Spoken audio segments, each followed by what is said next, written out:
Distressed people of faith often find relief here, the church. But lately, news of terrorist attacks in a church in nearby Burkina Faso have left many Ghanaians shaking. Churches are supposed to be a security haven, so to speak, because we go, it's more or less a sanctuary where we go and we find rest. And then I go and I have at the back of my mind that what if I'm killed? What if a terrorist attack happens here? What's going to be my fate? Though we are all assured of death, no one wants to die now. I normally feel unsafe. I don't know why it will happen to us as a church or as a group or at any gathering. Since it's the same thing that happens to them, they were not unaware about what is happening or what will be happening, but it normally happens. So I feel unsafe at times. Until recently, kidnapping and particularly petty theft in churches as experienced by Gadedesegbathia were a regular phenomenon. Theft, yeah. My phone was stolen in church years back, yes. I think it was time for praises and I left my phone on the seat. Yeah, after everything, when I sat down, I didn't find the phone anymore. Yeah. I don't know. I mean, we're all in the spirit, I guess. I don't know who stole the phone. It was so sad. But what can be said of security in most churches in Ghana? And how do congregants feel about the response of churches to the threats of terrorism? I think churches are just secured around their cars. They just find security men for their cars. You hardly find security men in the auditorium. You just find ushers who try to wake people up when they are sleeping or usher people in. They are not security conscious.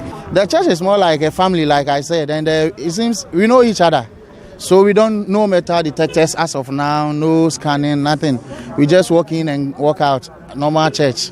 But our security, so to speak, is just about protecting the cars because someone will come to church and then someone will break into someone's car. So our security, so to speak, is beefed up at the car park. But internally, nothing that serious. We only come to church believing God that we are safe because we came to pray. So he should be protecting us. But for security aspect, I don't think we have one. Forensic analyst at the CID headquarters of the Ghana Police Service, ASP, Daniel Boache, has a critical view of security in Ghanaian churches. Personally, I have seen that the church security in this country is very porous. Why am I saying this? You see the pastors, most especially the recent churches that are springing up. The security they provide is for the pastors, it's not for the church. So when they gather and they are having church services, you can see security lapses over there. And now we are all hearing of what is coming, like the terrorism, the kidnapping, and other issues. And the target is the church. You go to the churches in Ghana here, then you see the ushers performing their duties like receptionists, which is wrong. We don't have church securities. Any church claiming to have a church security, then that church, we can best call that security as watchman. 2 people coming to for duty in the night.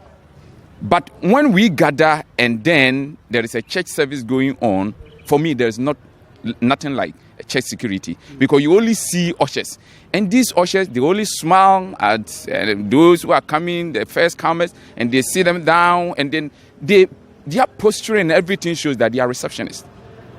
But under normal circumstances, the ushers are our first security personnel at the church when we gather. They must be security cautious. The ushers must be educated to the extent that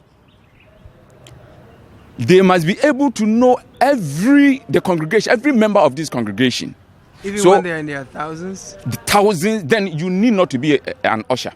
Here at East Legon, I find a cluster of 3 churches: Agape House New Gospel Church, Methodist Church, and the Church of Pentecost.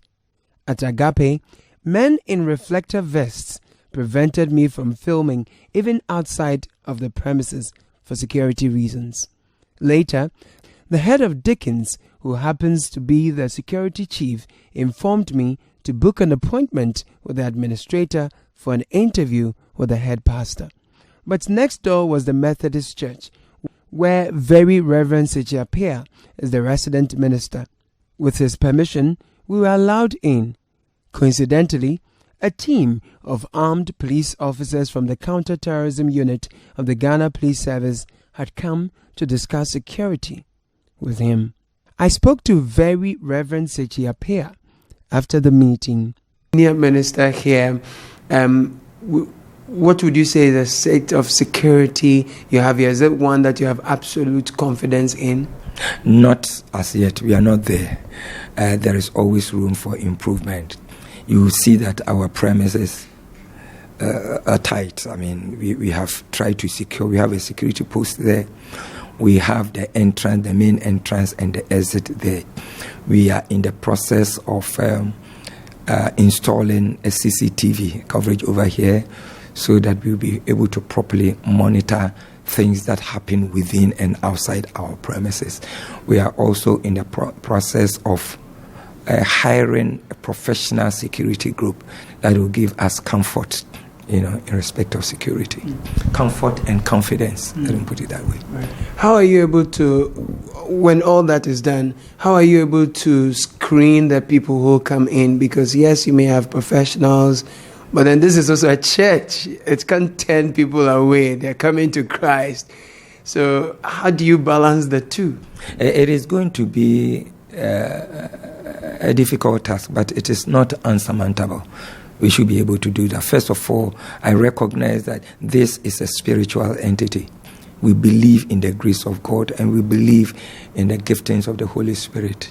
We trust that God will give us the wherewithal in respect of the gift, be able to screen people who come here. I'm not saying that we are going to rely only on spiritual things. We have the gift of discernment of spirit. We have the word of knowledge. And then we have the word of wisdom. That notwithstanding, we want to make sure that we put in place physical and material equipment that will help us monitor people who come in and out. The first point of call, of course, is the security post there. We have the post there. We have the building there. We are going to fully equip it with the state-of-the-art security equipment. For church administrators who relinquish the security of their members while at church to God, ASP Daniel Boache has a word for you.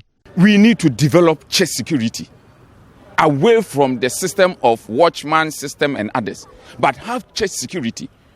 Sometimes, we the Christians sometimes have the mentality that God is our security. If God does not, then we quote a funny quotation. If God does not watch the city, those who watch do so in vain. But let me tell you, God is a security conscious God. Let's remember, even in the scriptures, after the creation, Adam and Eve sinned against God, and God drove them from the Garden of Eden. God did not leave the Garden of Eden bare like that. God is omnipresent God. He can see everything wherever he is. He can see everything. But why is it that God planted the cherubim there? Armed them that they should gather, and anybody coming to pass, they should slay that person. It tells you God himself is a security conscious God. Need for churches to be firm in protecting their congregants. Congregants must also be vigilant. And of course, the state has a key role to play to ensure that the activities of terrorists does not occur in such places of worship. Caleb Kudah for City News.